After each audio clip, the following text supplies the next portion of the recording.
Location, the lab. Quentin only has 24 hours to sell his car. Is that even possible? He goes to Carvana.com. What is this, a movie trailer? He ignores the doubters, enters his license plate. Wow, that's a great offer. The car is sold, but will Carvana pick it up in time for... They'll literally pick it up tomorrow morning. Done with the dramatics? Car selling in record time. Save your time. Go to Carvana.com and sell your car today. Pickup fees may apply. Hey guys, welcome back to another Weird Wednesday. I'm Ashers, and this is... Pato. And also... Roy Stubblefield. So we have our third guest in a row, I think. Is that right, Pat? Maybe this is the fourth guest in a row, technically. I don't even know anymore. We've had so many guests lately. It's thrown me through a loop. Pat, how was your weekend? Uneventful. You didn't do anything this weekend? Absolutely not. Nothing of note, nothing worth mentioning. You know, I really didn't either. I've really had a lot of those weekends lately. I just haven't been I don't know. I've been doing it. I mean, for the most part, it's been winter, but like now it's like starting to not be winter anymore, and I'm still not doing it. I guess I'm still stuck in this not doing anything rut.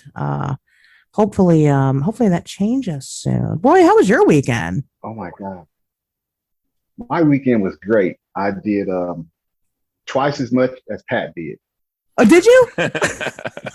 Yeah. So you did double the nothing. Is that what you're saying? Yes. Sometimes you get greedy, you gotta get a double scoop. That's okay. There's nothing wrong with that. That's totally fine. Well, lately a lot of people have been talking about, and Roy, I'm sure you know a little bit about this. We'll get into that, but a lot of people have been talking about this land between the lakes situation.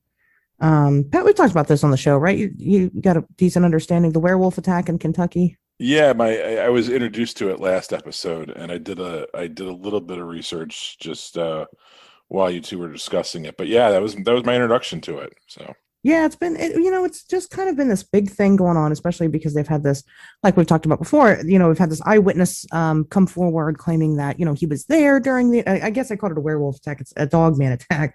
But he says he was there for it, and all kinds of drama has ensued. It's all hell is broken loose with this guy, and people don't really know. People are still kind of up in the air whether or not they believe him. I'm still having a hard time processing whether or not anything even happened at LBL. But yeah, I mean, it's kind of been the center of my research lately, and hopefully here soon, Anne and I will be going to investigate that area. Because we've definitely found some really strange stuff over there. I mean, it's the prime place for strange things to happen anyway. So is there a Dogman there? We're going to go see. So if we don't come back, then the answer is probably yes. Well, I actually have spoken with a gentleman on several occasions. Okay. And he claims that he lives in close proximity to that location. Mm-hmm. And he told me that it was either a gugwe on a blood hunt, or it was in fact a dog man that had targeted that family for some reason. I can't remember the exact details. I can get them for you. But for some reason, he targeted that family due to an aggressive move that the father made in the creature's opinion, but it was actually a defense mode to protect his family.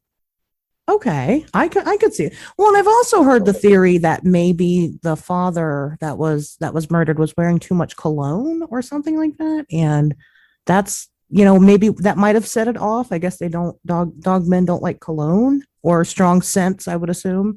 So that is interesting. And now, is this person that you're talking about, were they directly involved, or just they've grown up in the area with the stories? He claims that he raised a Dogman pup.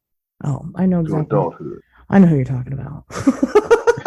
Okay. He does have some really incredible knowledge about cryptids, if you want to believe what he tells you. And I'm not saying that I don't believe him, but based upon some of the stuff he told me and listening to some other podcasts, they kind of verified some of the things that he said. So while I once again can't say 100% that his information is correct, I haven't found enough information to doubt him 100%. That's, that I think that's fair. I have my own theories about this individual. I think that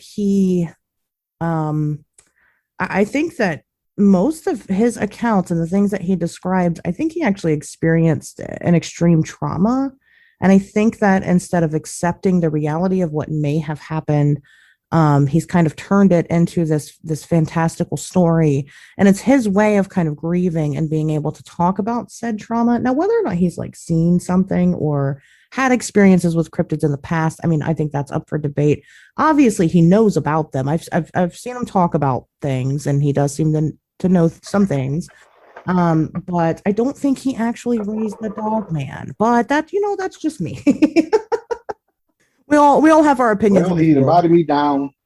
Right. He invited me and another person down, and he's supposed to take us to see the gravesite. I asked him right off, are there still things roaming around on that property or in those woods? He said yes. I said no, thank you. Yeah, you won't go. The pictures that you send me of the gravesite. Yeah, I know you won't go down there. Well, if the offer's still there, I'll go. I'm only about 2 hours away from that area, so I would happily go if he's willing to show it off. That's for sure. So you tell him my name. Okay, I'll put you in touch with him. And then I'll let you guys know if I happen upon this if I get upon this Dogman gravesite. But Roy, there's a reason why you won't go, and I don't think the people that are listening know why you won't. I know why you won't, but after what I saw. Yeah, absolutely not. Absolutely not. My grandmother told me a long time ago, if you find yourself in a situation where you can lose your life and you get out of it, don't be a damn fool and go back. Yeah. Well, why don't you? Because again, this is like I said, I know it. I'm a cheater.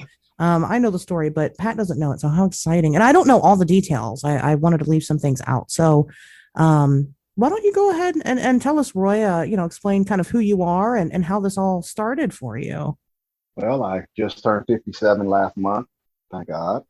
I'm not a superhero. I'm not a hero. I'm just an average guy trying to get by. I don't put any badges or tags attached to me or what I did that night. I just thought I was doing what I was supposed to do, and hopefully what someone would have done for me had they found me in that predicament. And now, even all these years later, my first instinct is what I really believe I should have stuck with, and that was to simply run and let them fend for themselves.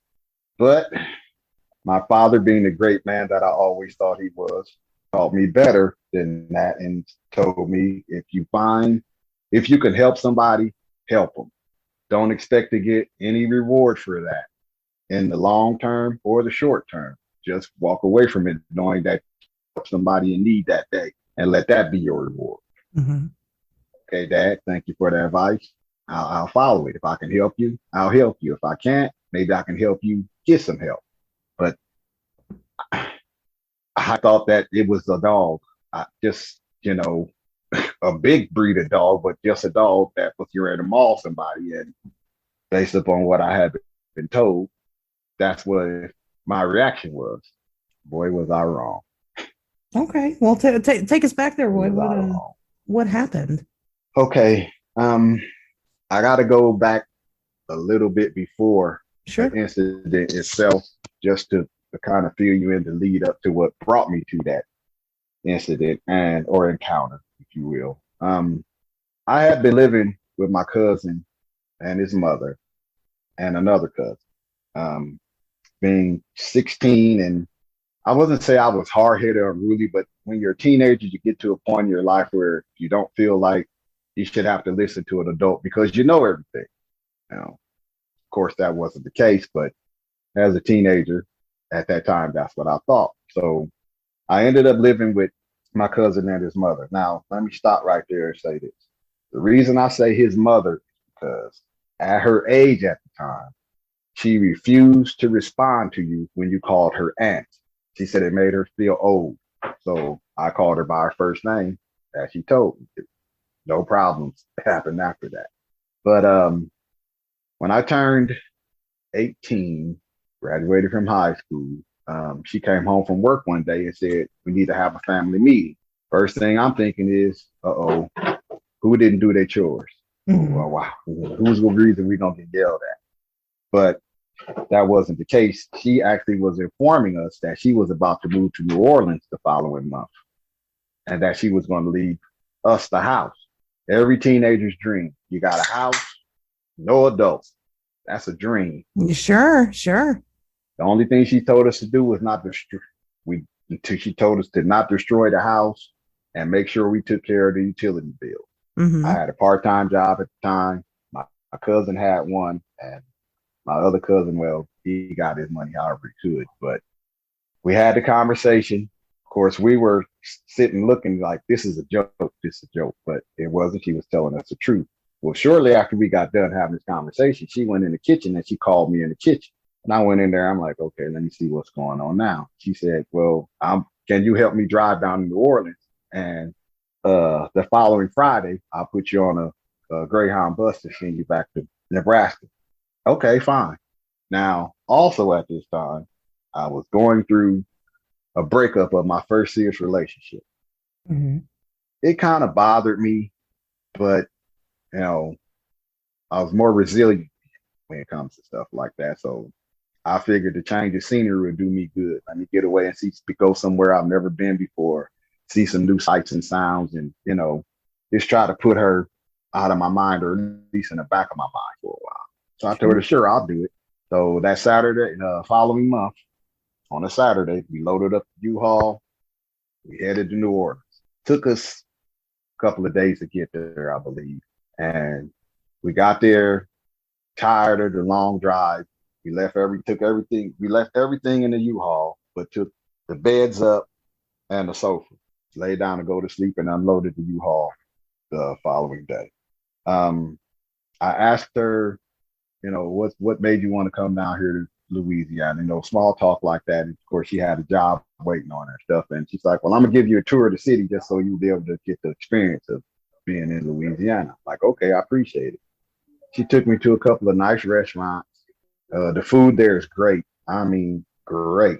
And I'm like, man, this is a whole lot different than little bitty Omaha, Nebraska. I might have to give this a little bit longer look. Once she took me down in the French Quarters, and I seen people walking around drinking alcohol in public. You got all these bars, comedy clubs. I'm like, I'm not going back to Omaha. This is going to be my new home. This is where I want to be. So I talked to her about it. She's like, well, I thought you was going to go to college. I'm like, I am going to go to college. She's like, so you'll be okay going to college here? Yeah. She said, well, you're going to have to get a job too. So how you going to balance that? I'm like, I'll be able to do both. And once I set my mind to where I want to be, I'll be able to do both. That's not a problem. I went out and got a job within 7 days at this clothing store called Chess King. And some people may remember Chess King. That was the place, if you wanted to wear the latest fashion without spending a whole lot of money, you go to Chess King. Whether you want to look like Michael Jackson in the Thriller video, or a flock of seagulls, or Pat, did you guys have Chess King in Chicago? Was a popular style. No, not that I know of. Okay. I wasn't around during the 80s to know. So. Actually, we had a small one. We had a small one that came to Omaha years later. Yeah, just for reference, what year is this about? I was amazed that it happened. 1981. Okay, cool. 1981. I got that job. Got trained to work the cash register stuff. It was my first time having to work with cash register, but my manager was, more than helpful teaching me that. We had mostly men's clothes in the store, but we had a small section for women. Mm-hmm. So we got customers from both genders. One day I was at work. A manager was helping somebody, and I was idly standing by, arranging clothes, just doing stuff to keep busy. And we got a little bell over the door, and I heard the bell go. So I looked toward the door, and this young lady walked in. Now, when I saw her, the first thing went through my mind is she got everything Uncle John needs. Everything. The face, the body, and with me being young, I'm like, man, I like to get to know her, but you can't be overly aggressive at your job, especially when you're dealing with the opposite sex. That's a big no-no. Of course, in any job, you shouldn't do that unless you're getting some kind of sign that the woman shows some type of interest. So I, welcomed her to the store and asked her if she needed any help. And she said, no, I just want to browse around a little bit. I'm like, okay, take your time. So I'm standing there and I'm watching her and I'm looking at my manager, looking at her. And I went back to what I was doing and I walked over. What I was doing was formulating my pickup line. That's what I was doing. Mm-hmm. But I walked over to her when I felt like I had one that would work and just asked her, did you find something that you liked? And she's like, she had picked out a couple of shirts. She's like, do you have these in any other colors? And I'm like, well, let me go in the back and look and see. And I went in the back and we had, I think, 3 more color variations for that particular shirt. And I brought them out. She chose 2 of them and then she picked out a skirt and some pants. Like, okay, and I started making small talk to her, asked her what her name was, where she's from, Louisiana. I noticed that as soon as I started talking to her, she said, you're not from here, are you? And I was like, no, I'm from Nebraska. She's like, oh, I could tell by your accent that you're not from here. Now, that was one of the funniest things I've ever heard, because if you've ever heard how somebody from Louisiana talks, for them to say that they can pick up on your accent and you're from Nebraska, I found that rather rich indeed, because I've never sounded it to myself like I had an accent being from the Midwest, but she said I had an accent. Okay, that's fine.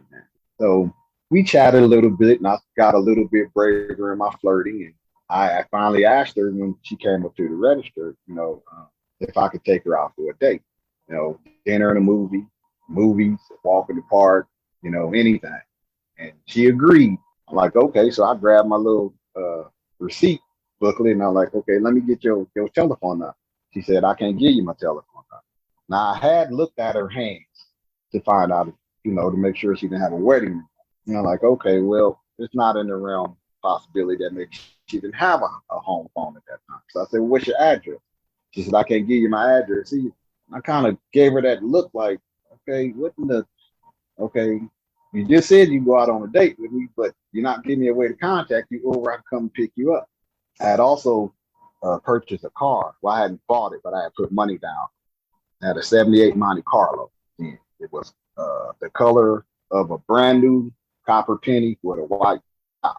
I really liked that car. It had the velour seats and everything. I really liked that car.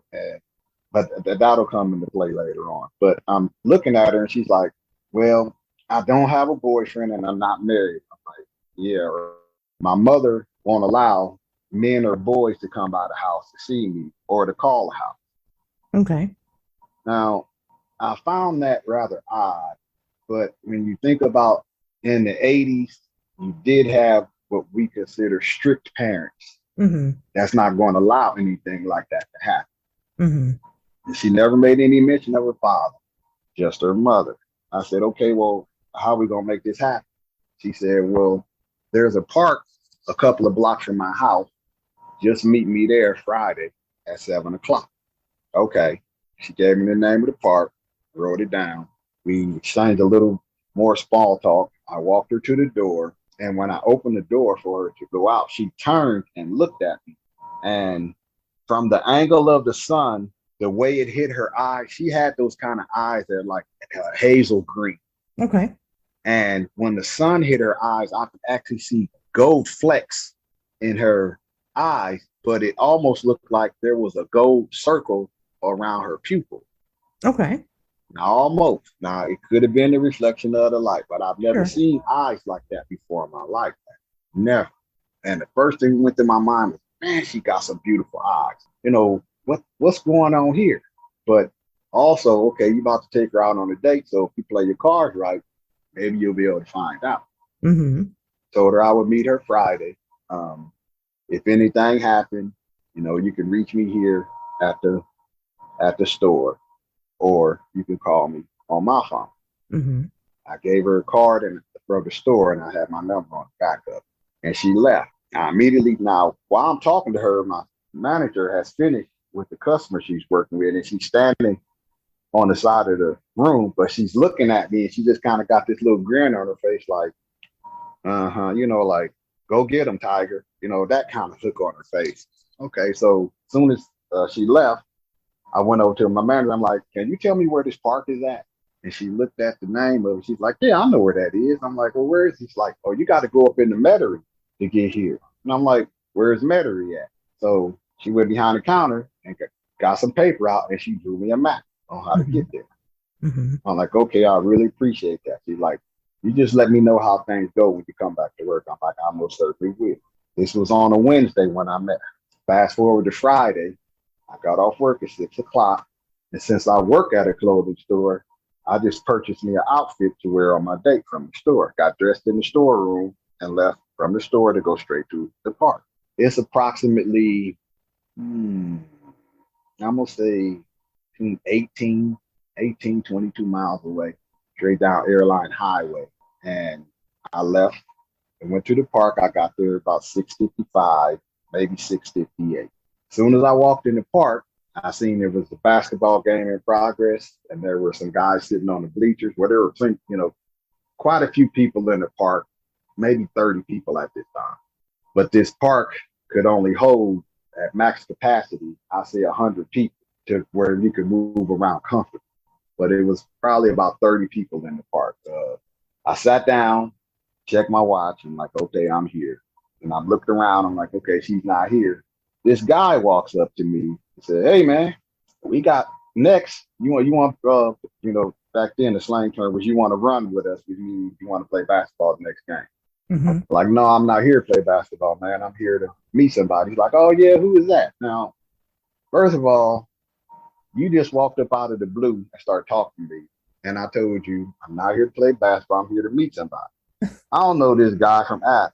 I'm not about to put you that deep in my personal business. I just told him, hey, when she get here, if you know who she is, then you'll see who I was waiting on. He's like, oh man, that's cool. That's cool. I'm like, okay. He said, my name is Herman, by the way.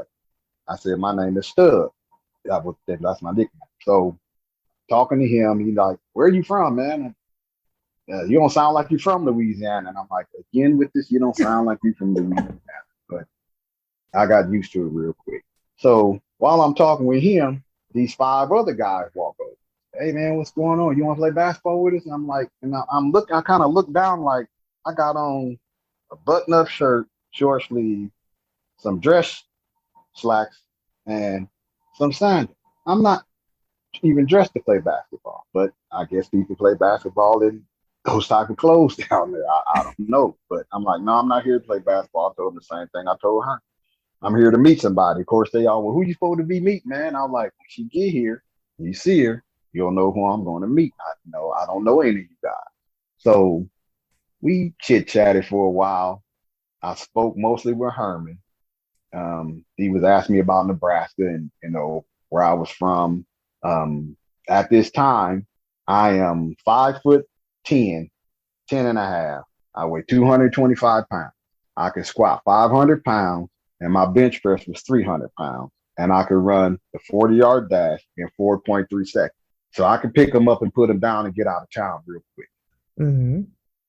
With the condition that I was in, I feared no confrontation with any human being, whether it be Weird Al Yankovic, okay, or Andre the Giant. I got to get out of his reach until he run out of wind, and then I'm going to start chopping the tree down. But God forbid, I'm going to let him put his hands on Weird Al Yankovic. Well, I'm going to run through him. Okay. But I'm not going to say I was arrogant, but I was confident in my abilities to deal with any physical confrontation that would have arisen at that time. Mm-hmm. So by this time, it's like 7:15, maybe 7:20. I'm like, okay, she's going to be fashionably late, I see. Mm-hmm. Where's she at? 7:20 comes, 7:25 comes, 7:30 comes. 7:35 hit. I started getting that sinking feeling. She gonna stand me up. She ain't gonna show up. But I'm gonna wait. I'll give her an hour. When she didn't show up by 7:59, I started making plans. Okay, what else are you gonna do? First, you need to do is get back down into New Orleans. I just figured I'll go down in the French Quarters and just have some fun and not waste the night. But I'm also a fisherman at this time, and I always keep a rod and reel in my truck because I never know when I'm gonna pass a body of water that's begging for me to fish. But I also keep a change of clothes in there in case I do run into a body of water. If I go fishing, I catch a fish, I don't want to get blood and slime on my good stuff. So, I just had my outdoor stuff in the trunk. So I just went and while I talked to them, I'm like, man, y'all still gonna play basketball? They like, yeah. I'm like, okay. So I went, got my clothes out of the truck and went in the restroom that's right there at the park, changed clothes, came out, put my other clothes in the trunk. Okay, I'm ready to play. Now, the thing about Louisiana is this. They have a lot of outdoor basketball courts. A lot of them also have this tin roof over the top of them, so that because it rains so much in Louisiana, and you can stay in the park and play and not have to worry about getting wet. Okay, that works out great. But also on Fridays and Saturdays, they turn the lights on at right about 8:00, and they stay on Fridays and Saturdays till midnight. But Monday through Thursday, they turn the lights off at 10:00. So we proceeded to play basketball, and we played basketball for the next 4 hours. So I'm up close and personal with these guys, talking to them. We playing basketball, got a real good look at all of them. Come 12:00, the lights shut off, and it got pitch black. Now, they have a water fountain in the park, but you drinking hot faucet water in the park, that's just, it really doesn't quench your thirst. Sure. So I got done playing. I'm like, hey, where's the closest liquor store at, man? I want to go get some beer. They was like, well, man, we talking about going to the liquor store right now. Why don't you just come and go with us? Now, here's where my car comes into play. Because if I hadn't been so vain about my car, I could have avoided that whole encounter. But I wasn't willing to put them 6 sweaty guys in my car and ruin my velour seats and stuff. And I hadn't had that car that long. No, that's not going to happen. I'm like, okay, I'll just walk with y'all. I also had my gun in the trunk of my car. I had a .357 Magnum that I brought off the street before I left from Nebraska. I was told, of course, by the guy that sold it to me, this gun hasn't been used to commit a crime or anything like that. But okay, you're going to say whatever you're going to say to sell the gun. And I was only getting it for my personal protection. It's not like I'm going to go rob the bank or anything. So I really didn't care about that at the time. Sure. But I didn't get my gun because I didn't feel as if I needed. I just didn't get that kind of vibe from the guys like they were planning on doing something to me. They just seemed like everyday average guy that's trying to get by just like me. We just out playing basketball on a Friday night because we ain't got nothing else to do. Mm-hmm. So I said, okay, I'll go with you. I locked in my car, got my keys, and it's about 12:35 when we exited out of the park. We walked down the street from the park approximately 50 feet. The railroad tracks cross the street, and if you go further down the block, you'll come back to Airline Highway. They turned and started walking down the railroad track. Now, I've never been out in that part of town before. I don't know where we're going. They just told me that the liquor store was closed. And I'm like, well, I did ask, why are we going down the tracks? Why we just don't go on the street? They're like, well, this is a shortcut. If we go the long way around, we're not going to make it to the liquor store before they close. I'm like, oh, okay. Now, once you enter onto the railroad tracks off of the street, the sides drop away to where you know how railroad tracks are, you're kind of up in the air. Sure. In some places, it wasn't just flat. The ground wasn't flat. It was kind of elevated. I'm going to say about 3 feet up in the air. Yeah, sure. Now, to my immediate right, there's a field of thistles. And if you don't know what thistles are, they're a plant that starts out looking like a dandelion. And then they grow to, I don't know, I've seen them. Those ones I've seen in Louisiana were about 7.5 feet. But they get these leaves on them with these needles. And I call them needles because if you ever get stuck by one, it feels like you got stuck with a hypodermic needle. They're really sharp and they hurt. Mm-hmm. And I'm looking at this big field of thistles, and when they're full grown, they get one single purple flower on top. And I'm looking at this field of thistles, and I'm like, man, that's a big ass field of thistles looked like somebody planted them over there like that. So I mean, they were growing wild, of course, but they were so thick. I'm like, man, I would hate to, fall into them or have to run through them or anything like that. But there were houses, and this thistle field ran approximately 150 yards, not feet, but yards. I played football enough to know the length of a football field, and it was longer than a football field. But on the other side, you could see houses, and some of them had the back porch light on, where you could see the back of the house. Now, everyone, like, I think it was 2 or 3. Immediately to my left, there's 3 buildings, and one is a salvage yard, a lumber yard, and a tire shop. Behind each building, almost directly in the center, there's one single street light. And they're spaced far enough apart that when you walk into the light, where you're not directly under the light, but you're in the light from that street light, you exit out of that, and there's an area of gloom before you enter into the next circle of light. So you could be walking and come out of the light, and if somebody is more than 5 feet away from you, you can see the outline of them, but you can't see features clearly at all. That's how dark it was. Now you can hear traffic going up and down Airline Highway. You can hear the cars, but we're on a railroad track. So we're walking along, and just before we hit that first light, I'm sorry, let me back up. We're walking not in single file, but there's 3 guys in the front, 2 guys in the middle, and me and Herman were bringing up the rear. And we're spaced out, I guess, maybe 2 or 3 feet. But we're walking and we're crunching on these rocks. And Herman said, "Hey, Stubb." I'm like, "Yeah, Herman." He's like, "What do you know about babies?" I kind of looked at him like, that's an odd question. But, well, what do you mean, Herman? What do I know about babies? They get hungry, you got to change them, you got to feed them, love them. But what do you want to know? He's like, "Well, how often do you have to feed a newborn baby?" And I'm like, "Every 2 hours." He's like, "Every 2 hours?" I'm like, "Yeah, man, you're only going to give them about 2 to 4 ounces of milk or formula. So they're going to go through that. It's a baby." He's like, "Well, when they get sick, what do you do?" I'm like, "Depending on what's wrong with them. If they got a cold, you take them to the doctor. If they got thrush, you got to get some stuff and put it on their tongue." He's like, "What is that?" I'm like, "That comes from when you don't keep the nipples clean on the bottles. It's a bacteria that builds up in there and it actually coat a newborn's mouth." He's like, "Oh, wow, man, I didn't know nothing about that." He's like, "Well, do how do you know when they're sick?" I'm like, "You take their temperature." And then I was like, "Well, why are you asking me all these questions about kids?" He's like, "Oh, man, my girlfriend about to have our first baby either, in the next 2 weeks, man." He said, "And I'm scared to death. I don't know nothing about this." And I said, "Okay." I said, "Okay. Calm down, calm down." He's like, "What?" I'm like, "Your life is about to change, no doubt. But there's nothing that you're not going to be able to deal with, man. You're just going to have to learn. So don't panic. Just do the best that you can do. That's all you can do. Just do the best you can do for your son or your daughter." He's like, "Man, but I'm like, I know, but I'm no expert at this time." That didn't come till later when it comes to kids.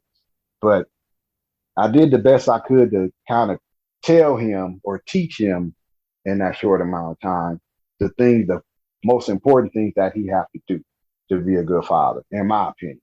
Now, as we're talking, I'm looking around, and he's like, "What, man, did you see something?"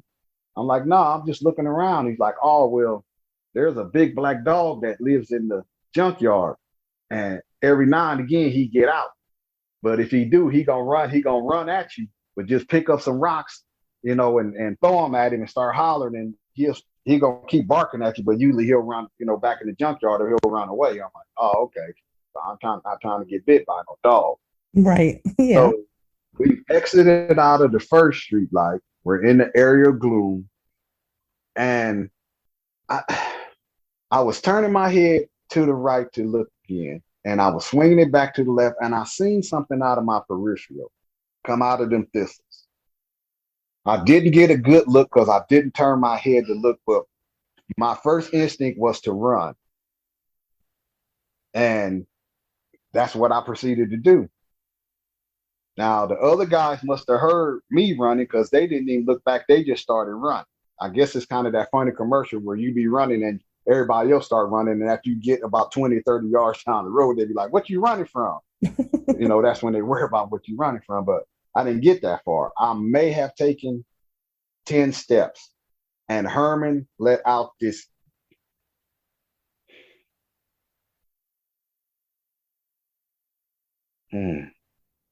Okay.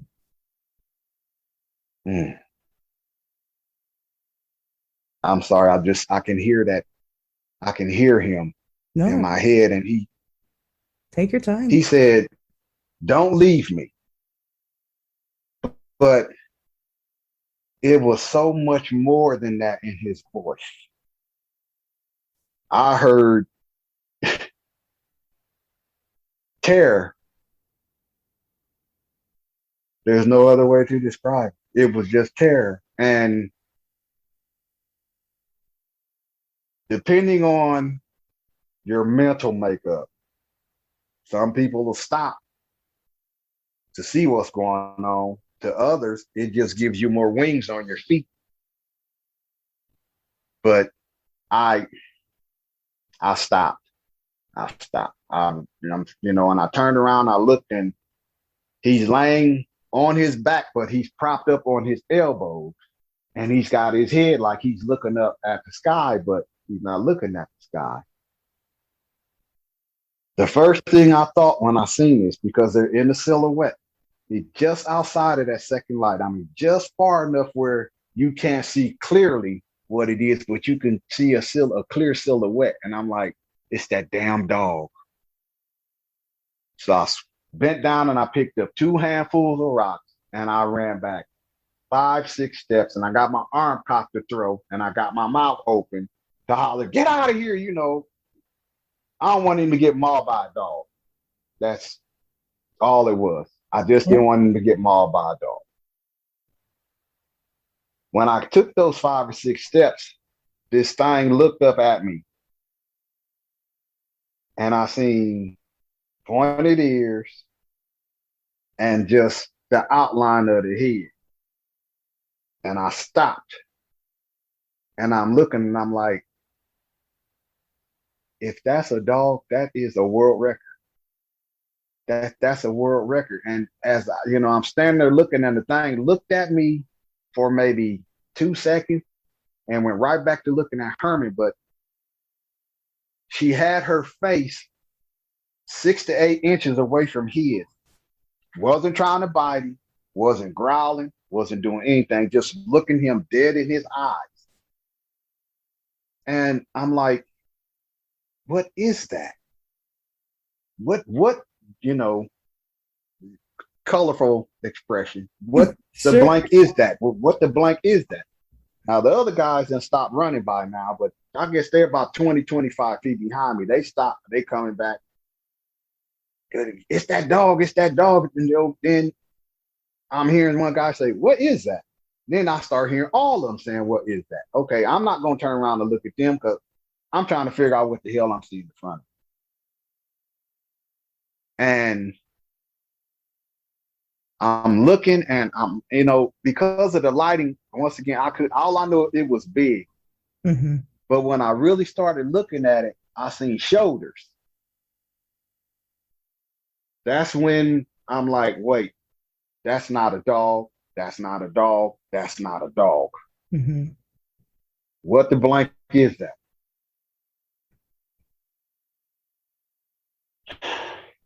I can't tell you exactly how much time passed, but I heard somebody say, don't shoot it. I didn't turn around and look to see who had a gun. Because I'm standing directly in the middle of the tracks. And if whoever's going to shoot, God forbid he's standing right behind me and going to try to wing a shot over my shoulder or right by me. I don't know where he was positioned at on the tracks, but when he said that, this thing took 2 steps and came into the light, not the whole body, but the first thing I saw was a 5-digit hand that looked, for all intents and purposes, like a human hand, except for it had fur and 3-inch claws on it. Mm-hmm. Now, the claws were not wickedly curved, but they were curved just enough so that if you were to take your hand and place it down flat on the table, your fingertips wouldn't touch the table because of the claws. They had that kind of curvature.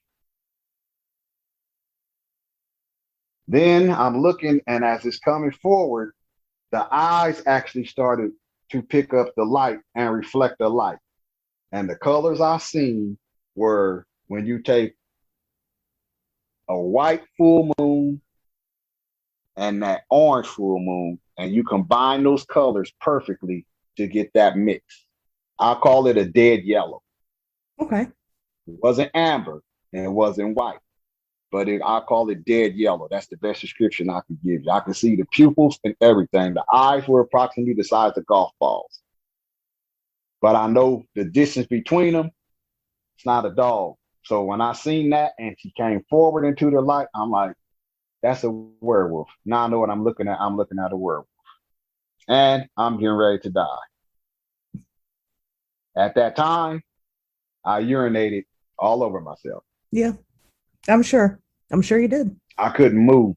I'm standing here looking at this thing because when she came forward, now she's less than 10 feet away from me. She's approximately about, I'm going to say 8 feet from me. So I got a real good look.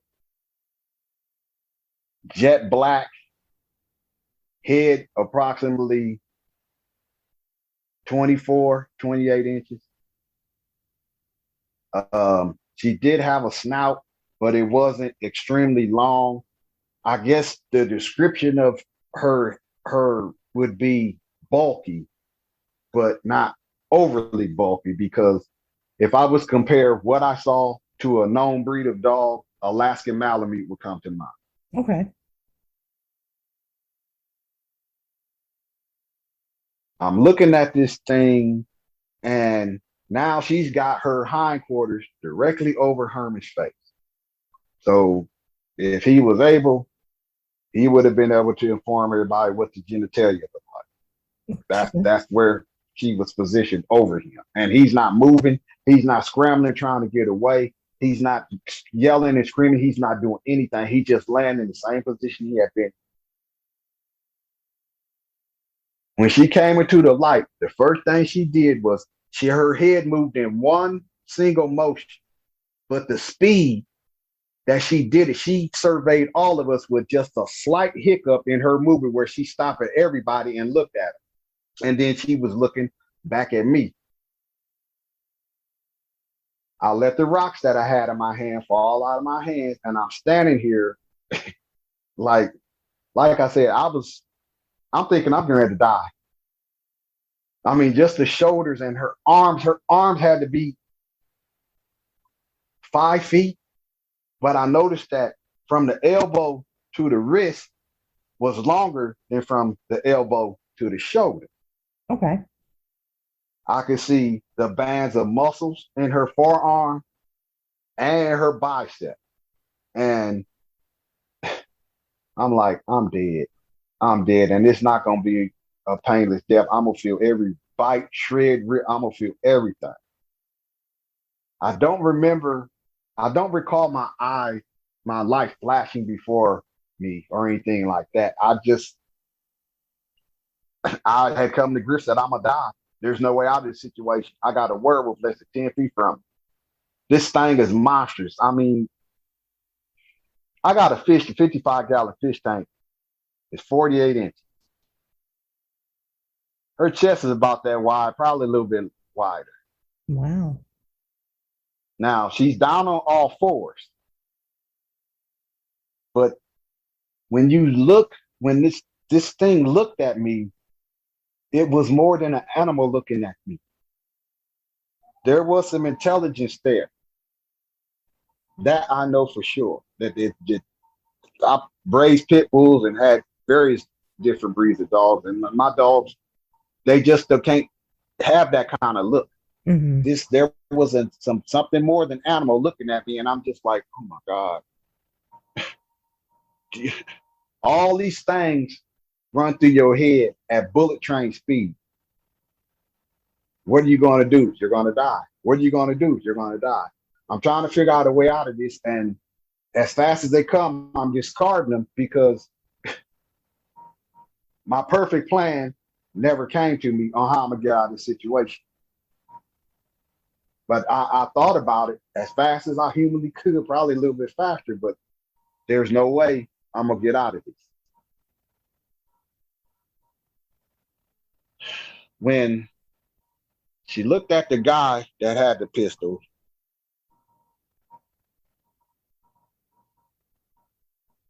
she laid her ears back and she raised her lips. Just not opened her mouth. She just raised her lips like a dog will do when they snarling. And that's when I got to see the teeth.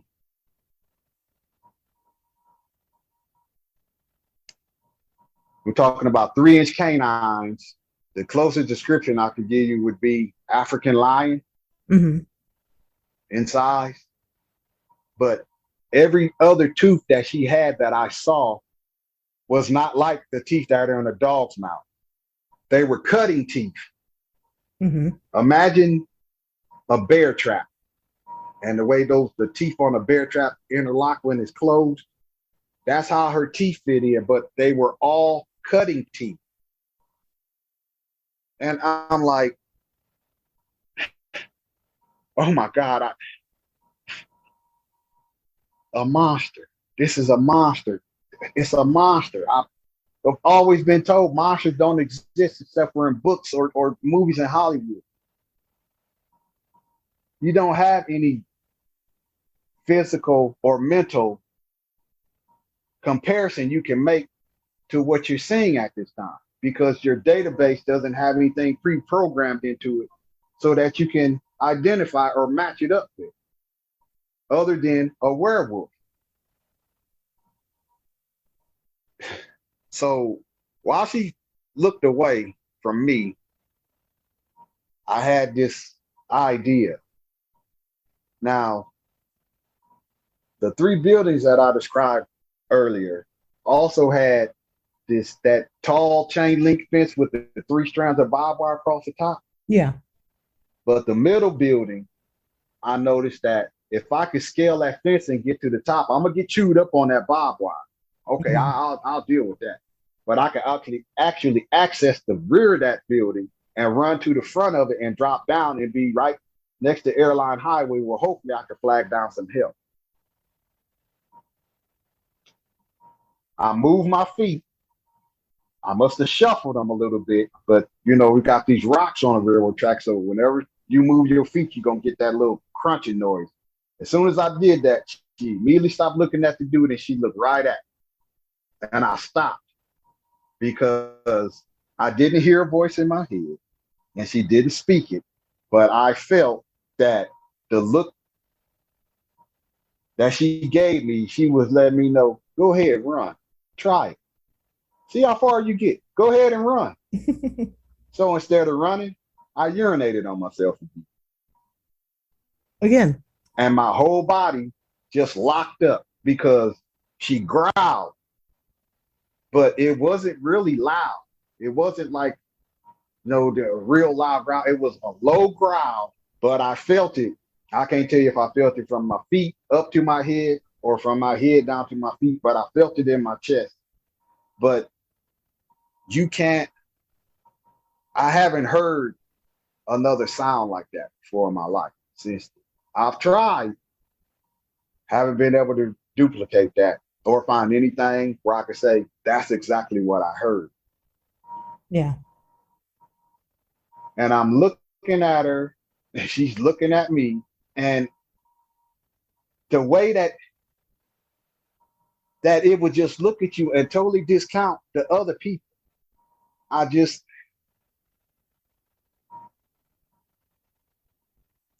couldn't understand it then, and I don't understand it now, because that to me would indicate that she didn't think that any of us were a threat.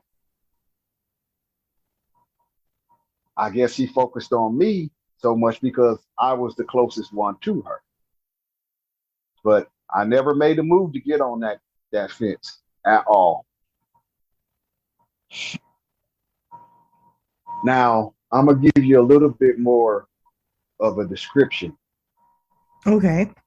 Her coat was jet black. I call it light devouring black because you could see it, but it's not. It just looked like somehow some of the light they had absorbed it or could what's the word I'm looking for?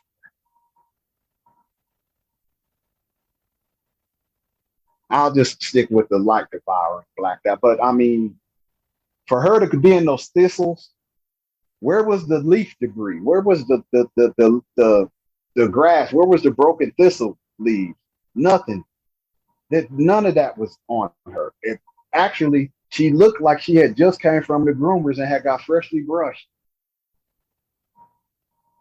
I noticed that on her, she had a patch of what I thought was gray in the lighting, but it was more like a patchwork quilt design. It wasn't any certain design. It was like a splash here and a splash there. But you know that sometimes when you hold something up to the light, certain parts of that object will reflect the light differently than it will on the rest of that object. Like if you're holding a ball, you can see a light over here reflecting off the ball, but if you look around that light, you're not seeing the same reflection.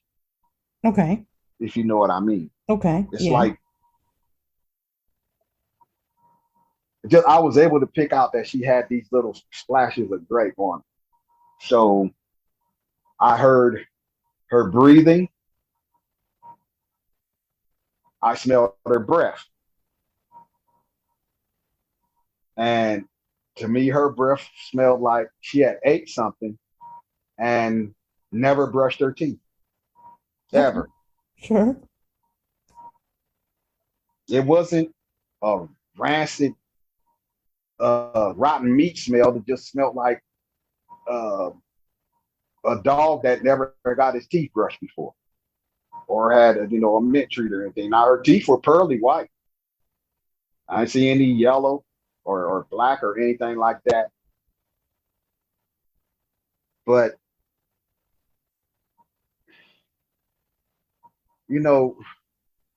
I've been in, well, not recently, of course, but when I played football, I was in the locker room with some pretty big guys. And the muscles that she had would have put them to shame. Arnold Schwarzenegger, The Rock, Dave Bautista. Okay. Take 2 or 3 of them and put them together, and you got the kind of muscle she had. Just ridiculous. And these guys are, they still, what the F is that? What is that? What the F is that? And I'm not saying anything because I'm getting ready to die first. So I'm trying to figure out what I'm gonna say to God when I get there. Okay, God, I'm gonna be coming to join you, but they're gonna have me in a 33-gallon bag. I'm gonna be in a whole bunch of pieces. When you're standing and you're looking at something and you're so sure that you die and the thought runs through your head, Batman ain't gonna show up, Superman not gonna be there. Did my mind snap? Possibly a little bit. I felt something within myself snap. I know that. But to actually come to grips with you're about to die is a hell of a thing. Mm-hmm. Especially when you're going to get torn to shreds or possibly eaten. I'm looking at this thing. It's looking at me. Then it looked again at them. Never paid Herman any more attention at all. Okay. Well, I'm not going to say, I can't tell you exactly how much longer this happened, but you know how when a dog has fleas, if your dog has fleas and they're sitting down and then they make that real quick movement to bite down at the base of their tail or on their haunches? Yeah. She made a move like that. Not the same move I just described, just that real quick movement, but she jerked and looked to her right into the thistle field. And then she stood up. That's when I really got the full dimensions of just how big she was. Now, I played basketball for a long time in my life, and I just spent 4 hours playing basketball that night. She topped out between 9 and 9.5 feet.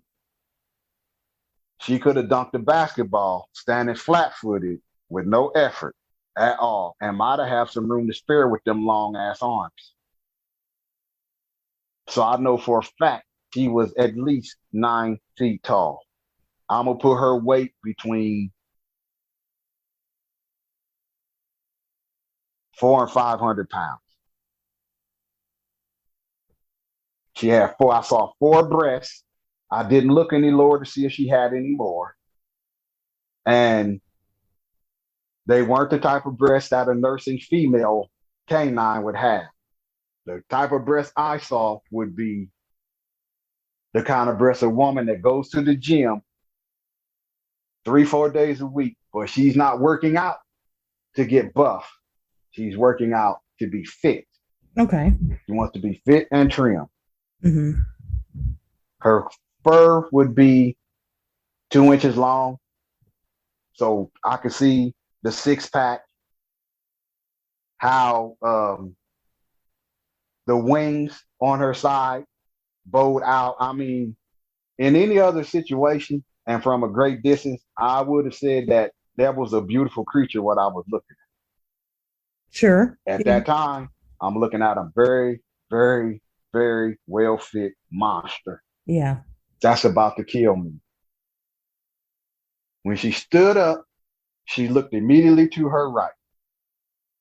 I took a chance and I looked to my left to see what she was looking at, and I saw 6 red lights in those thistles about 60 feet away. Now, what I saw was not animal eyes. They were lights. But imagine if you take the reflector off of a bicycle, that red reflector, and you take a black magic marker and start in the center and just start coloring it in, going outwards until you're about 1/4 or 1/8 of an inch from the edge, and you stop. That's the kind of red light I seen. Just an outline of a red ring, but they were spaced apart about, I'm gonna say, of an average human head, but there were 6 of them. But they were standing in a triangle formation. There was 2 in the front and 2 to the left and the right, but it was a tight triangle formation. And I wondered, what the hell is that? And then I looked back at her.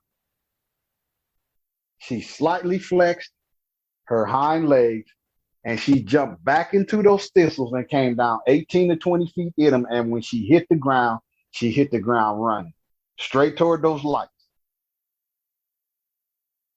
Once I seen the way she was mowing those thistles down, it would have been absolutely pointless for me to try to run from her.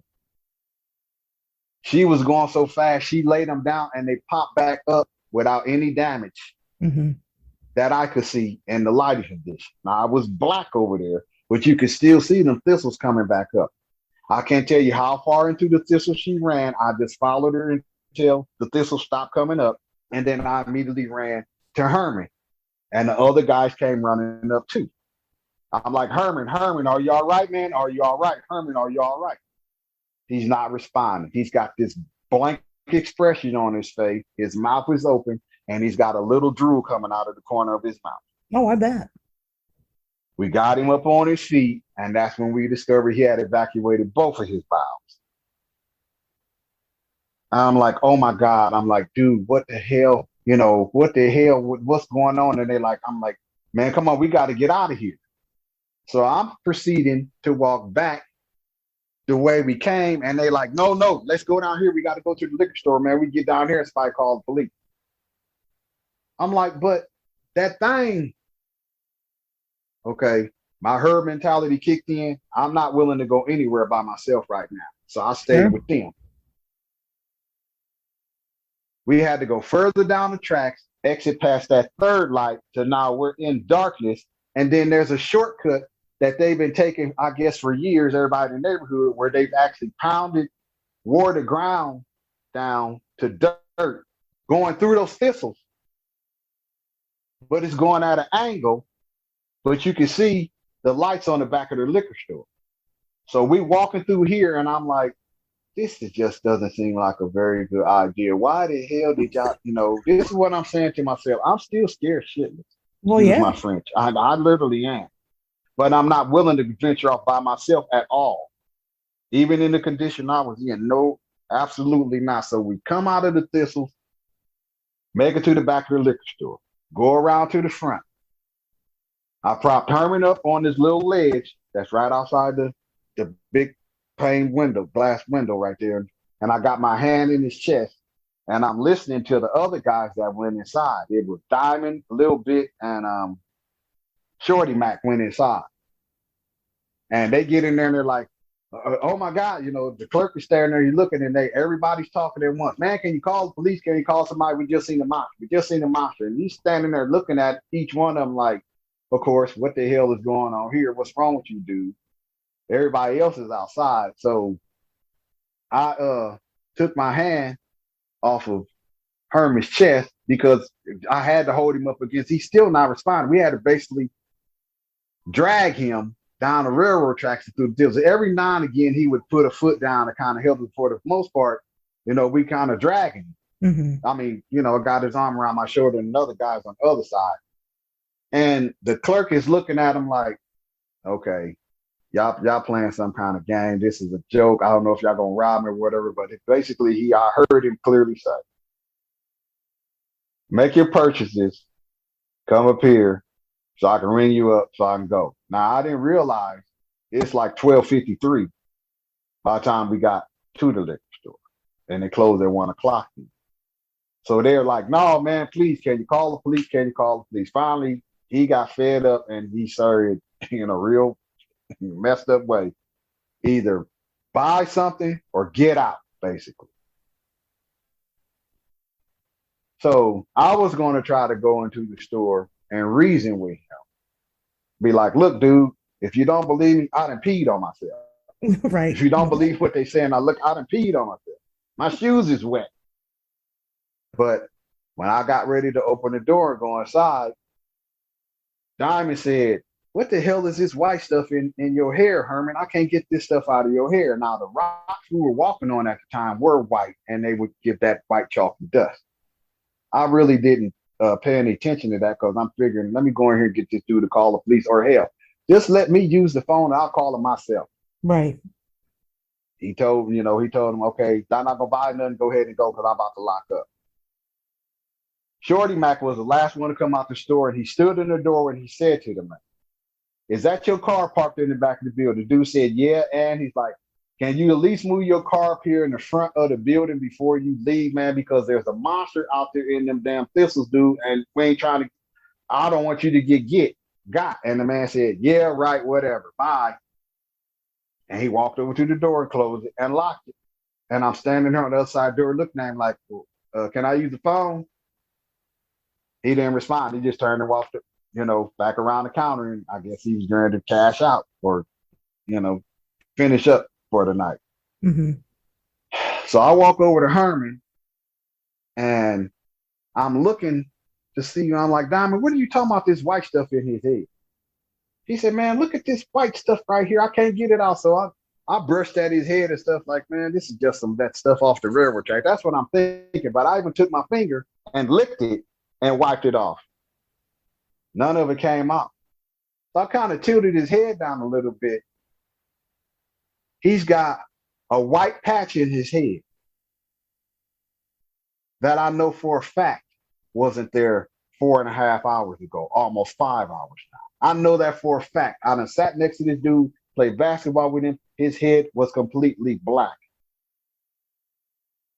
Wow. I looked at Diamond. He looked at me. I'm like, okay, we'll figure this out later on. We gotta go, man. We gotta go. So now we got to take the long way back around to the basketball court so I can get to my car, which took us almost 45 minutes because, once again, Herman's not helping. We're listening to any sound that doesn't sound like a car passing, a door being closed, anything that we could readily identify. We jump and we look, and what the hell is that? What the hell is that? And I'm like, man, I can't wait to get back to my car. I can't believe I seen a monster. I seen a monster. I seen a fucking monster. Excuse my French. And this is just playing over and over in my head now. Everybody's talking at once. Did you see that thing? What was that thing? Did you see that? Yeah, I seen that, man. I was the closest one. What did it do to Herman? I don't know what it did to Herman. Well, y'all come on. So we get back to the park. We go cut through the park and walk across the street. And Herman's house is right across the street. Now I'm going to back up just a tad to tell you the history of Herman. All the names these guys gave me that night was not their names you're going to find on their birth certificate. This is their street names, including Herman. That's not even his real name. I asked him, why do they call you Herman? And he said, one of the guys said, we call him Herman because his head is big like that Herman the Monster on the Monster Show. So that's why we call him Herman. I got a good little giggle out of that. But at that time, it wasn't funny. But this happened earlier in the night, of course. I just wanted to let you know that I don't know any of these guys from Adam. Mm-hmm. I met them that night because I got stood up, I believe. Yeah. We get to Herman's house. They went up on the porch. Somebody's ringing the doorbell, and somebody else is knocking on the door. Now, it's close to 2 a.m. in the morning now. I got Herman sitting on the porch, and I'm bracing him again because he's still not responding. He hasn't said a word. You can't even get, if you call him, you can't even get him to look at you. And I even gave him a couple of light smacks on his face. At least I'm hoping they were light, but they could have been harder based upon my state at the time. Herman's mother comes to the door. She's got her night clothes on, and she's not happy that she's been woke up like that. Sure. Who the hell is beating on my door like the police? She said. I don't know this woman. She don't know me. She come out. She opened the door. She's looking, and they like, I can't remember what that woman's name is right now. I have to actually go into my journal, and I should have actually brought that out so I could tell you that. But everybody's talking at once. We just seen a monster. We just seen a monster. We just seen a monster. Something wrong with Herman. She's like, wait, what you mean something wrong with Herman? What's wrong with my baby? I didn't say anything. I'm just looking at her. And of course, I got my hand on his chest. So she comes out and she's like, she grabbed me by the shoulder. She's like, Herman. She was trying to pull him up, but that wasn't going to happen because unless you support him, he's not going to stand up on his own. She's like, what's wrong with you? And she grabbed his face, his hand. She's like, baby, I'm talking to you. Herman, what's wrong with you? Herman didn't respond. She's like, oh, Lord, what y'all done to my son? Don't nobody leave. I'm calling the police. As soon as she said that, I took my hand off Herman's chest. I linked him back against the rail and took my hand off his chest. I turned and exited from her yard, and I hauled ass up the street to my car.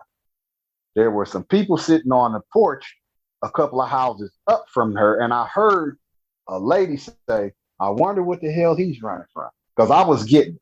I ran straight to the trunk of my car and opened it, and yes, in front of God and everybody else, I peeled them wet shorts and underwear off of me and put on the shorts that I had on earlier and jumped in my car. When I left from the curb, my back wheels were spinning. I busted a U-turn in the street. I headed straight back to an airline highway. I did not even stop for the stop sign. I almost hit a car and I almost got hit when I just plowed out into airline highway. I drove straight home, ran in the house. I'm sorry, I grabbed my gun out of the trunk too. I had that on the seat next to me. I ran into my house, apartment, took and moved the couch in front of the door, went in the kitchen, unplugged the refrigerator and drug that in the front room and put that in front of the couch and plugged it back in. I'm like, if that thing come from me, at least hopefully I can slow it down enough where I can get off a few shots. Mm-hmm. I went in the closet, got my bullets down and my speed loaders. I loaded all 3 of them, loaded my gun. Went back in the kitchen, grabbed my 5th of Jack Daniels Green Label down, a glass, no ice, and I poured me a couple of fingers and drunk that, just trying to calm my nerves. And then the replay started. Now, I started my journal when I was 10 because after watching my grandparents pass away, I know when you reach a certain age, your mind doesn't retain a lot of the stuff that it did when you were younger. Right. So I started writing my journal for when I ever get to that stage. If I develop Alzheimer's or something like dementia, then one of my kids can give me my journal and let me read something. Hopefully that will trigger me something in it to bring me back. Sure. I'm writing in my journal, and yes, there's every other word probably was a curse word. I'm not gonna lie. My hand is shaking. Thank God I didn't order a pizza or anything that night, because while I may not have shot the delivery driver when he knocked on the door, I'm pretty sure I would have put 6 bullets around the frame real close enough to give him real reason for concern. Yeah. Yeah. But when you spend your whole life being told that monsters don't exist and not ever seeing one, you believe that wholeheartedly until you see one. Now you have to reprogram your mind to monsters do really exist. I saw one, I smelled one, I heard one. What the hell did she do to Herman? I have no idea. Maybe his mind shut down to protect itself, or maybe his mind snapped. Mm-hmm. I found out later on that he had a whole lot of issues behind his encounter that actually caused him to die. Okay. But that is a story for another day, because honestly, I really don't feel like crying tonight.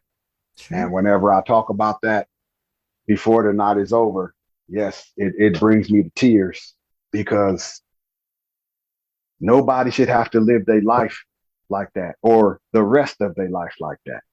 Mm-hmm. And that poor guy,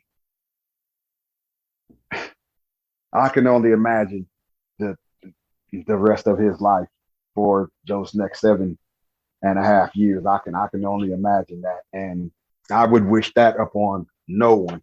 Sure. No one, because a human being shouldn't have to live like that. And especially when you're trying to raise a child. But there's one thing that I left out. And this is why, in my mind, unless somebody can prove to me 100% that it was a werewolf that I saw, because I'm not 100% sure, Ashley and Pat. I'm not, but I am in the high 90s. When she stood up and she turned her head to the right to look at them thistles, I could swear she had a gold hoop earring in her ear. And that definitely makes your encounter a lot different than a lot of other people. The flash of light that it caught was that yellow gold flash. Yeah. Wow. With the mystique and the tradition and the history of Louisiana, as I found out later on, you can talk to people about werewolves, rougarou, vampires, demons, ghosts, voodoo. Voodoo was a practiced religion in Louisiana at that time. I mean, practice. And a lot of people will tell you, be careful who you cross down here, or they're going to put roots on. And I'm like, I don't care about nobody putting no tree roots on me. What the hell is you talking about? He's like, no, man, you don't understand. He's like, you don't know about roots? I'm like, no. Other than a tree has them, what are you talking about? Roots is when somebody put a spell on you or a curse using voodoo. I was like, oh, okay. Now I understand that. So the rest of that night, I know I didn't go to sleep. I basically passed out because I drunk almost that whole fifth of Jack Daniels. Every time I would close my eyes, I'm surprised I didn't shoot myself in the foot because I know I had my gun in my hand, and then, you feel yourself drifting off, and then you snap awake like, nope, nope, nope. What was that? Or you think you hear a sound. Yeah, I was on high alert. I didn't even get in the shower until the next morning. I sat there in them tennis shoes and them clothes and everything. Why do you think? I just couldn't. Go ahead. There was no way I was going to put myself in a position that I would be vulnerable, even if I was at home. Sure. No, I'm sorry. Go ahead. Well, why do you think you left, Roy? I mean, when they're finally going to get the police involved. Oh no, can you hear me? You was going to ask me why do I think? No, no. The police. Because I bought that gun off the street in Nebraska. Oh well, that's true. Based upon Herman's, based upon the fact that we didn't know what Herman, when the police showed up, and my limited knowledge at the time, they're going to examine him. Okay, first they're going to examine to find out if he's been struck, if he's been hit or cut or beat up or anything like that. And then they're going to start doing the alcohol and the drug thing. Right. Now, with me being there, these dudes don't know me. I don't know them. They could have easily have said, well, we want to search your car to make sure you don't have any narcotics on you or hallucinogenics. Mm-hmm. They get that gun, and I find out that this dude used it to kill somebody. Mm-hmm. 9/10 of the law is possession. I'm in possession of this firearm at the time. I'm not trying to go to jail in Louisiana or anywhere else. Yeah. So I got my ass out of here. Sure. That was the reason that I left. Okay. That makes sense. I did what I thought I was supposed to do. I didn't keep running when that thing came on the track. Yeah. I got him back home. I thought I had did what I was supposed to do. That's fair. So Saturday comes and goes. Sunday comes and goes. I called in to work Monday because I wasn't ready to leave the house yet. Mm-hmm. I showed up at work Tuesday, and I hadn't been there maybe 30 minutes, and my boss was like, "Roy, you okay?" I'm like, "No, I'm not." She's like, "What's the matter?" So I don't want to talk about it.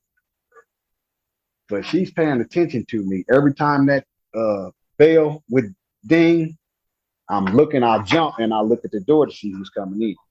If I hear a noise coming from the back storeroom, I'm jumping, and I'll go to the door and peek back there.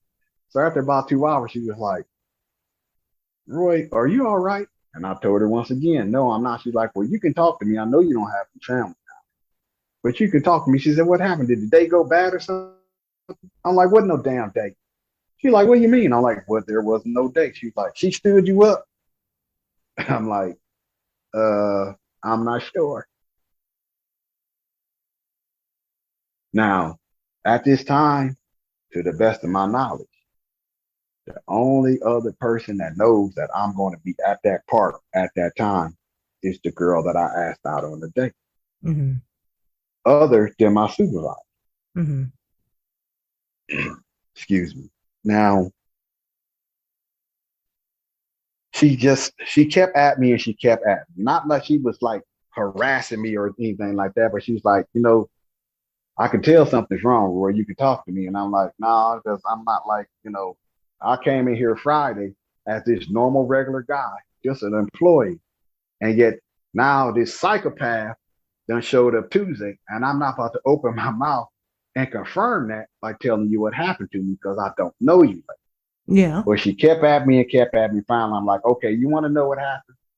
I'm going to tell you what happened. She was standing behind the counter by the register. I'm standing on the other side of the counter. She had one hand on the side of her face, propped up on her elbow, and she just listened to me. She never interrupted me or asked me a question, and I told her everything that happened. Now, what I expected her reaction to be was not the reaction that I got.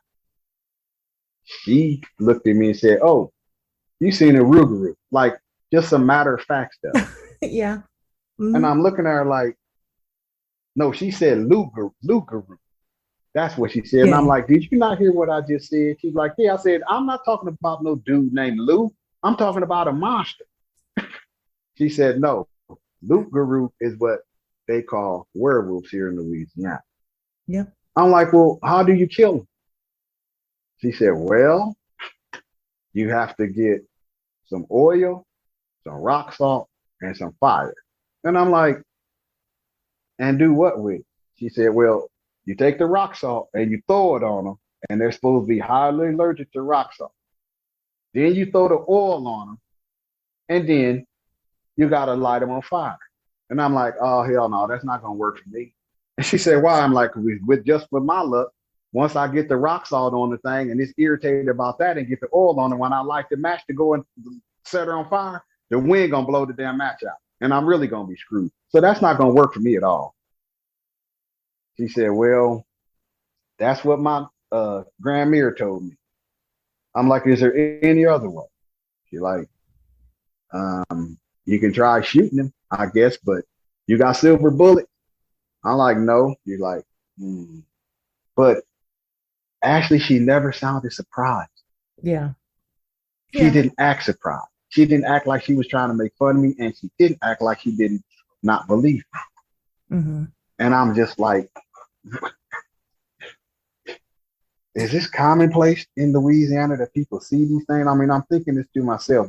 Have she ever seen one? Because I'm here to tell you right now, 90% of the other places that I work, if I had told my boss that, they would either call somebody to come in and fit me for that white jacket with the extra long sleeves. Sure. Or I would have lost my job as soon as I started talking.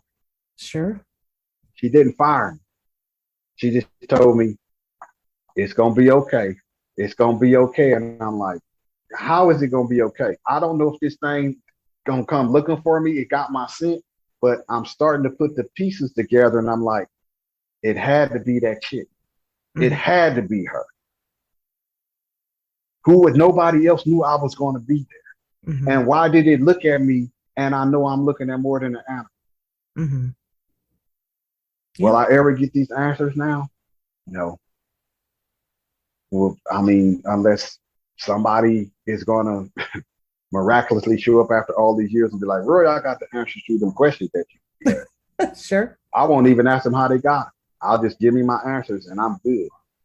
Sure. But that's why I say until somebody can prove to me 100% that it wasn't her, that's who it was. Now, since I've shared my encounter before, I've had a lot of questions posed to me. Mm-hmm. And believe it or not, I was speaking with Ryan. Yeah. And he said, have you ever considered that it could have been your boss? I'm like, no way. Why would I think it would be her? Like, she was the only other person that knew where you were supposed to be and what time you were supposed to be there. That's a good point. I had never even looked at it from that. It was always the girl that came in the store. Yeah. Always. But now you want to say this and swing another door? Yeah, just you want to swing another door open. And she drew a map for me how to get to that part. Now, do I know for a fact that it was her? Because upon reflection, if it was my boss that was this thing, she had multiple opportunities to get. She always put me on a schedule with her. Okay. I never worked with my other coworkers. The only time I seen them was during a shift change. But she always had me on the schedule with her. Does that mean something? I have no idea. Mm-hmm. But to know that this thing is out there, and I've also been asked, well, why didn't you go back and check on Herman? For what? I did my part. Now, there are some people that have what I call that it factor. They can see a Bigfoot, Dogman, werewolf, rake, gugly, whatever, and want to go back out and do more research on it. Mm-hmm. My grandmother told me, you find yourself in that situation and you get away, don't take your fool ass back. I don't feel like I owed Herman anything other than what I gave him that night. Plus the fear of me going back into that area, absolutely not. Mm-hmm. I tried 3 different occasions and I never made it 2 miles from my house in that direction to go and check on him. Nothing was ever on the news, never heard anything on the radio. I never saw those guys again or heard from them. I was okay with that because I know everybody was alive after we saw this thing. Sure. When I left, everybody was alive. I did my part. I'm not a hero. I'm not a thrill seeker. This happened to me because I wouldn't let them get in my car and just drive to the. Yeah. Yeah. Is that the way God let me know you being too vain about a vehicle? I don't know. Should I have done it upon reflection? Hell yeah. I could clean my car. I ain't gonna never be able to get another me. Yeah. But the nightmares, the constant replaying, I actually, for the next 3 years, when it started getting dark, I'm not going outside. Mm-hmm. No way. Yeah. I'm in the house, barricaded in with my best friend, Jack. I actually discovered that I was becoming an alcoholic because not only did I want to have something to drink to pass out, I started thinking about having a drink on the way to work, while I was at work, while I'm on my way home from work. So I had to get a grip on that because there are no answers in the bottom of the bottle. Yeah. I started doing research, going to the library. But what books did they have out in the 80s that would tell you what you need to know about a werewolf or a loup-garou that wasn't either a fable, some science fiction, or there were no hand guides for that. But there are plenty of books on witchcraft and demonology. Mm-hmm. So that's what my research was based on. But I'm just trying to figure out a safe way to kill this thing or to make it never, ever make its presence known to me again. Mm-hmm. So a lot of people like the exciting part about an encounter. They want to hear what happened. What did you see? What did the thing do? What did it smell like? I didn't smell any wet dog or urine smell or anything like that. Louisiana itself has a smell when you get there of rotting vegetation all the time because of how much it rains. Mm-hmm. I smelled that, but I didn't smell any of the other key smells that other people had encountered. Say they smelled a wet dog or this rotten meat smell. I didn't smell any of that. Sure. But your mind can be your worst enemy. It can really put you in that rabbit hole, and you have to, if you can't find it within yourself to get back out of it, you're never going to get back out of it. Mm-hmm. And I actually had to learn how to meditate to regain my balance so that I could start going out at night and stay out till 9 o'clock. Now, pushing 9:30, that's pushing it. I'll stay out till 9 o'clock, and then I got to be in my car on my way home. But it took me years to deal with that. Yeah. Until last year, I got a lamp that never went off. The only time that lamp went off was when the light bulb blew. Mm-hmm. Because if something come in this house, I want to be able to clearly see what I'm about to shoot. Sure. Sure. Somebody help me with that. And I'm gradually getting to the point of where I can turn it off now for 4 nights out of the week, up to 5 nights. But a couple of nights a week, that lamp still stays on. Yeah. But mostly it happens when I talk about my encounter. If quite a bit of time passes between me talking about it, I can get brave enough to turn that off. I mean, your encounter stays with you for the rest of your life. It's like it's branded into your brain. There's no, I mean, if I close my eyes right now, I can see her looking at me as if it happened last night or earlier tonight. Sure. What they are, I can't tell you. Are they real? Most definitely. Wow. You have to get to a point in your life and your, I call it the don't give a F mode, where now I can talk about it. I don't care if you make fun of me. I don't care if you think I'm crazy. And I'm not speaking you personally or you, Ashley and Pat. I'm not speaking about you. I'm speaking in general. I don't give a damn if people believe me or not. I know what I saw. I know what I experienced. If any one of those guys hears this encounter, whether it be on your podcast or the other ones that I've shared it with, all I ask is that they contact me. I don't need validation. I don't need you to back up my story. It probably will help some other people if one of these witnesses would do it, but I know what I saw. I know what I smelled. I know what I encountered. I know you have a Yes, Facebook ma'am. group. Do you want to share that group? So maybe that way, if maybe one of the guys does listen to this, because maybe they're like you and maybe they have kind of taken this on and researching it. Do you want to share where they can contact you at? They can contact me on Facebook. Always, whenever I share my encounter, I always tell me, if you hear this and you're looking for me, you know my name is Roy Stubblefield. Go on Facebook, look for the Dogman picture. That's my profile pic. Okay. I hope. But it's a sketch. It's not a picture. It's a sketch. Yeah.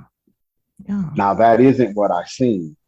Okay. Of course, I do have some sketches of what I seen, and I also have a gentleman that's working on recreating the whole scene as it was that night. Mm-hmm. I've been waiting on it for quite a while, but I guess it's something with artists that they look at it and it's never going to be good enough. And I'm like, it's got to be good enough, man. Let me see it. No, I'm not ready for you to see it. So once he gives it to me, I'm definitely going to post it in my group and on my Facebook page. So everyone will be able to see what I did, where I was at, that night. And I've listened to so many other people's encounters, and I'm like, some of them have been terrifying, of course, and some of them have been just like I call a look-see, where this thing comes out, look and see you look and see it, and that's it. Or it's going across the road or picking up something from the road. But there's something to these things, and I don't know what it is. Sure. I'd like to find out one day exactly what they are. I got my theories and listened to quite a few others, but when it comes to werewolves, basically the only thing I've been able to find out by talking to some Native Americans and some other people is that the loup-garous actually came over with the French colonists, and either one or several of them were loup-garous, and that's how they got to Louisiana. You can easily find at that time in 81, I could find 2 or 3 people in any restaurant, street corner, grocery store that'll happily talk to you about loup-garous. Like it's just part of their history. So I got a lot of different bits of information from listening to people, or sometimes I'll be ear hustling and hear something and I'll be like, excuse me, I don't mean to be rude, but did I just hear you say loup-garous? What is that? I always played ignorant, and they start talking about it, and then they'd be like, well, why are you interested? And I'm like, oh, I'm writing the paper for school. Yeah. And I'm just trying to gather information. That's all. Never am I going to sit and say, well, I seen one and this is what it looked like, or I saw a werewolf. Not going to have people thinking I'm crazy. I'm trying to figure out if I'm crazy myself, but poor Herman.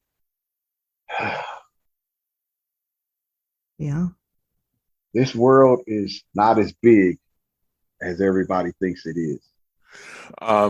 So you had said that when you guys encountered the monster, like along the train tracks, that it kind of stopped its attack because it saw lights off in the distance.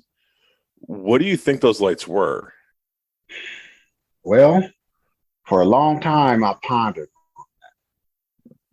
And believe it or not, in 2010, I returned to Nebraska to care for my father.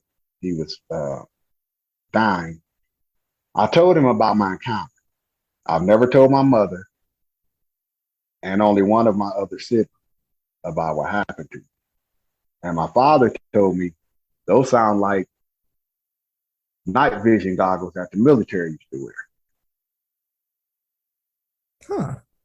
That's interesting. And I looked at him and I'm like, so you think it was people in them Thistle's father? You know, dad, I mean, call him father, dad, you think them was people? And he was like, oh, I wasn't there. I didn't see what you seen, but based upon the description you gave me, the military had night vision goggles of that look like that.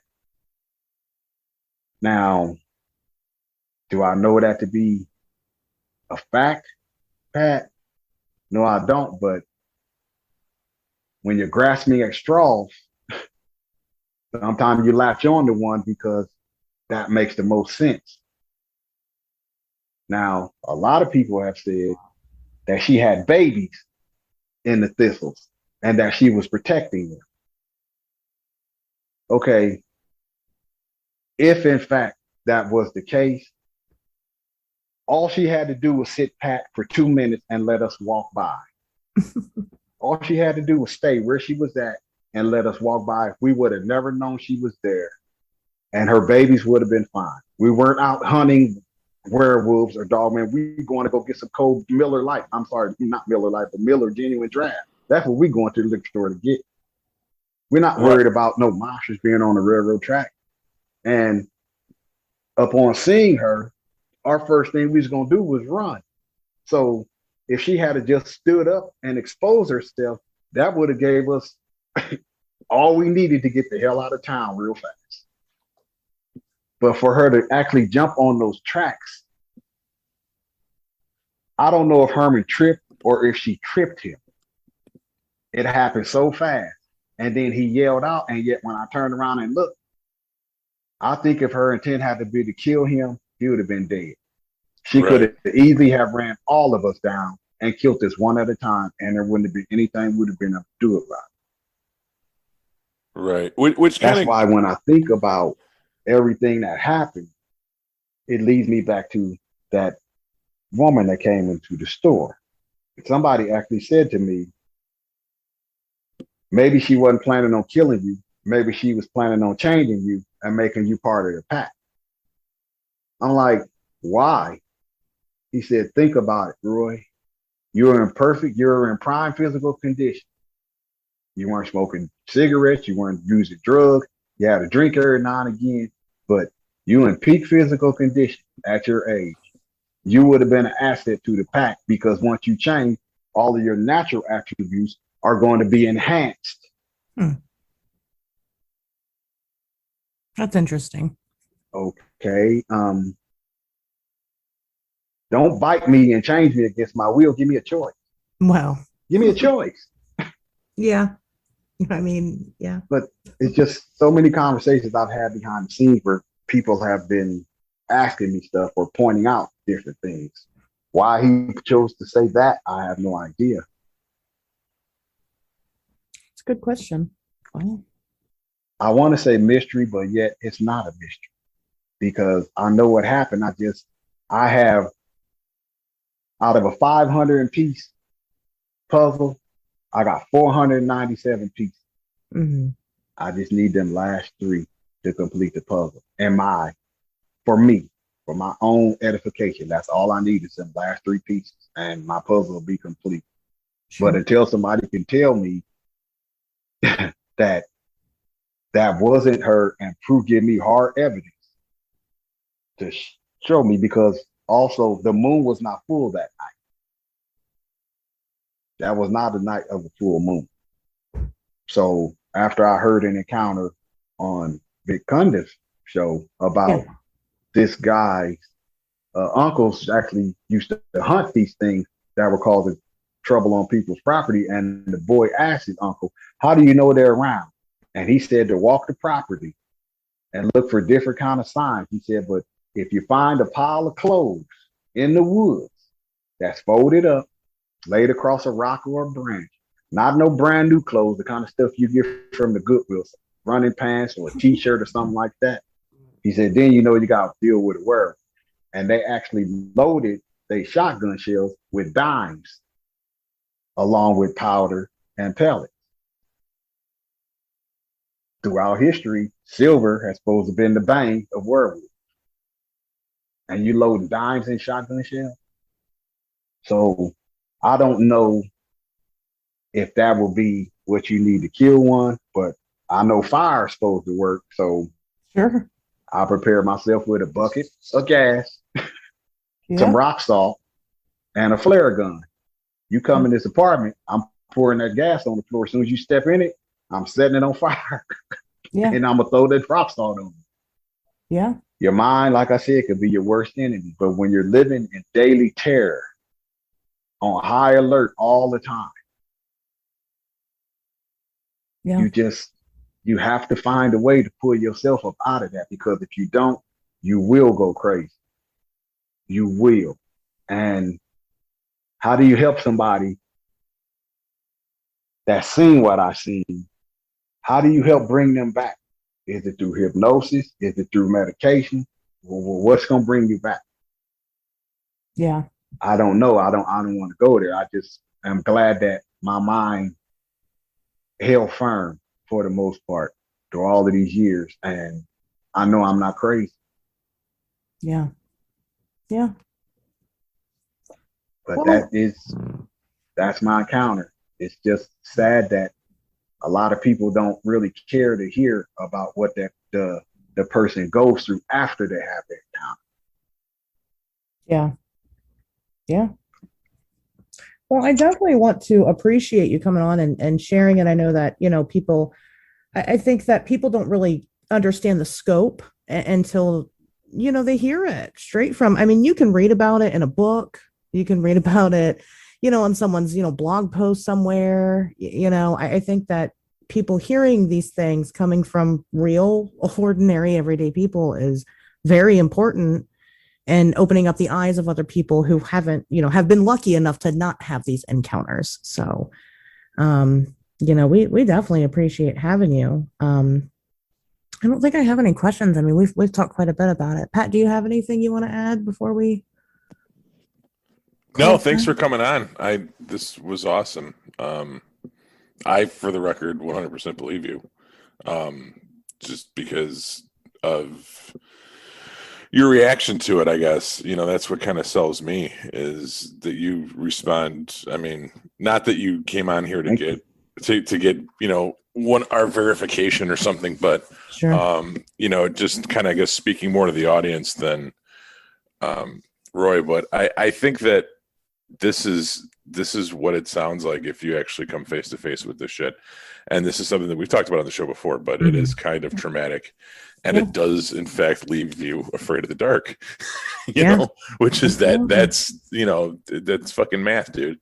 That's the way it works out. And, I think that I'm not gonna sit here and hypothesize a bunch of different stuff of whether or not it was, the werewolf was this person, or was it that person, or was it the military in the woods, or was it whatever. But, I think that's the hallmark of any kind of realistic encounter, is that it's not all going to be wrapped up in a tight bow, and there are dangling plot threads and stuff that's left open to interpretation. But thanks for sharing, dude. I appreciate it. Yeah, thanks for coming on. But with that said, guys, I'm going to go ahead and we'll stop the show there. Good luck sleeping tonight. I don't have Jack Daniels, but I do have rum. Hey, that works too. And with that, we will see you guys back here next Wednesday.